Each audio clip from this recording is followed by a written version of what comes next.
this is my review of that time I got reincarnated as a slime.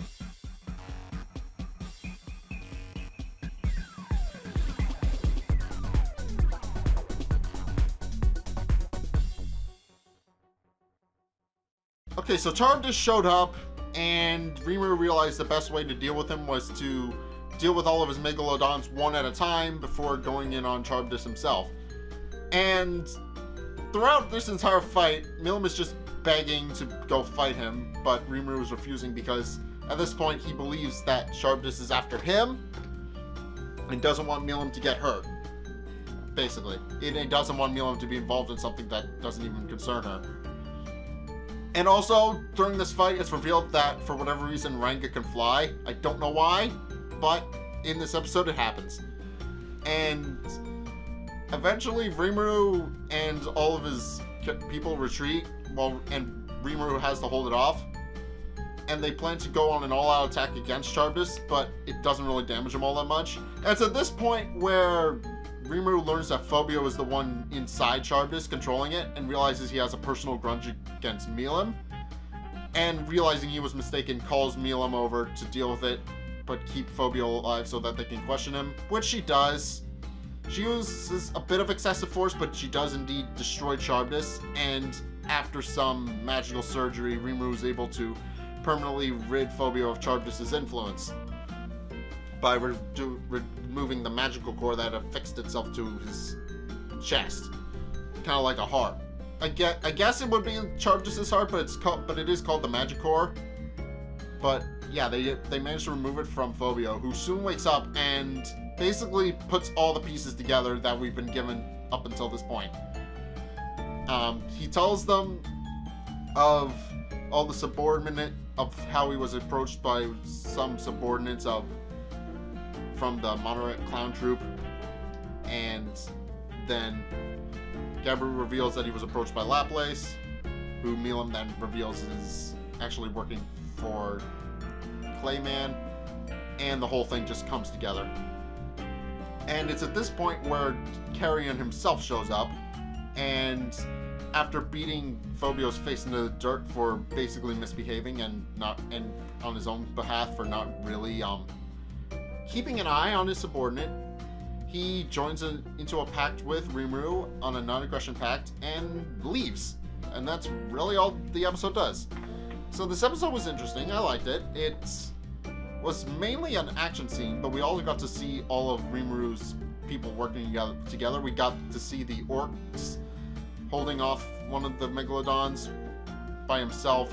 We got to see the Goblin Corps and all that holding off one of the Megalodons by themselves until the old man shows up and kills it, and actually agrees that he needs stronger training for Gobta because Gobta was just barely able to handle it himself.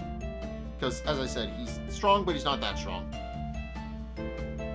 And Shion and all the others work together to defeat Charybdis' other Megalodons, leaving only Charybdis himself, and then Rimuru shows off his ability to absorb things into himself. But yeah, and Charybdis was powerful, but he was eventually brought down by Milim, who basically just blasted him into oblivion and freed Phobio of its control. But it's a very simple episode, and there's also a little scene in here where Milim isn't believed to be a demon lord by the captain of the guard from Dwargon, but hey, what are you gonna do? I mean, she does look like a small child, so it's no surprise that nobody would believe that she is a demon lord.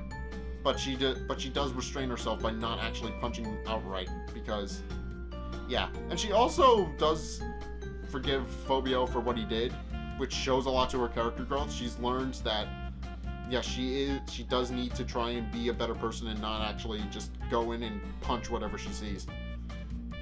So she's definitely learned to be a better person in only the few episodes we've known her. So that's definitely interesting. So I don't think she's quite at the level she needs to be a good character, but she's not exactly a bad character. She's learning how to be better, and that's good enough. But yeah, now Rimuru has an alliance with two demon lords. He's got an alliance with Milim, who we already know is a one-of-a-kind dragonoid or whatever. And he's befriended Carrion, who is a new Demon Lord we just met.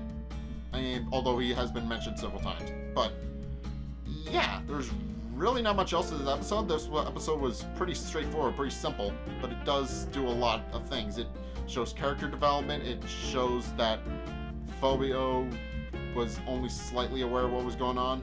It shows that Clayman has a much bigger role in all this, which is what I've been saying the entire time, but it's the first time the characters have been able to put the pieces together.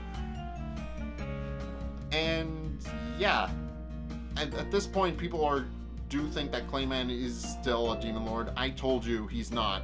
He's a self-proclaimed Demon Lord. He's not actually a Demon Lord.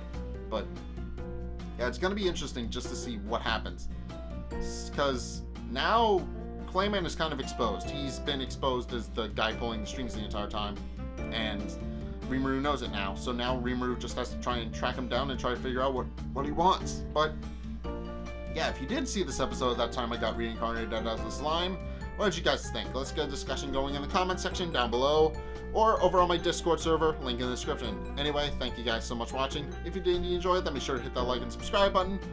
Also be sure to follow me on Facebook and on Twitter in the description below. And also check out my Patreon in the description below and consider supporting me by donating a couple bucks a month. It helps me out and I would appreciate it if you did that. But anyway, thank you guys so much for watching. And until next time, I will see you guys in the next video. Peace. It's not overpowered because it doesn't have too many shots, but still 2 minutes. Great. All right. It needs to go in the ramparts, I believe, to go forward.